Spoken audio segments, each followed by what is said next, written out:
Madagasikara amin'ity alina ity asainy ampanajana ary ianao anaraka ny fandaharana hatramin'ny farany. Amin'izao fotoana izao dia ambany ny tsindrin'ny atmosfera eto Madagasikara.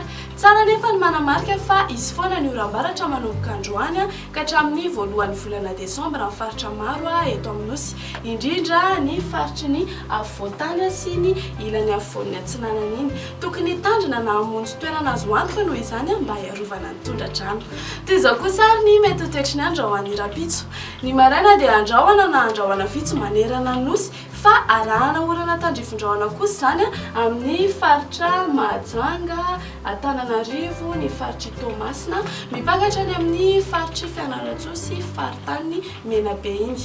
Ny hariva kosa indray dia ifandimby ny rahona sy masoandro any Anosy sy Androany azo orana malefaka kosa ny aty Anananjorofo ka hatraty atsimo atsinanana ary sisan'izay dia azo orana tandrifon-drahona Araikotrika. Ny maripana voavinavina ho an-Rapitso ny maripana ambany indrindra zao dia 10 degré Celsius hitantsika aty Avakina Karatra ary ny maripana ambony indrindra dia mananika hatrany amin'ny 13 degré Celsius aty Atsiranana sy Antsohihy aty. Raha toa ka hivoaka ivelan'ny Madagasikara kosa ianao dia toy izao ny mety ho toetry ny andro ho andro an-tanàn-dehibe sy nosy manodidina.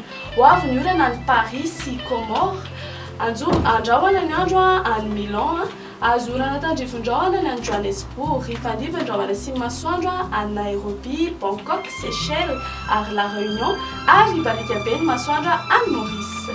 Ny masoandrontsika dia hiposaka amin'ny 10 ora mahery 7 minitra raha toa ka iletika amin'ny 1 ora mahery 7 minitra. Izay indray no azonareo sanao ary tamin'ity alina ity manome fotoananao an-Rapitso indray. Veloma tompoko.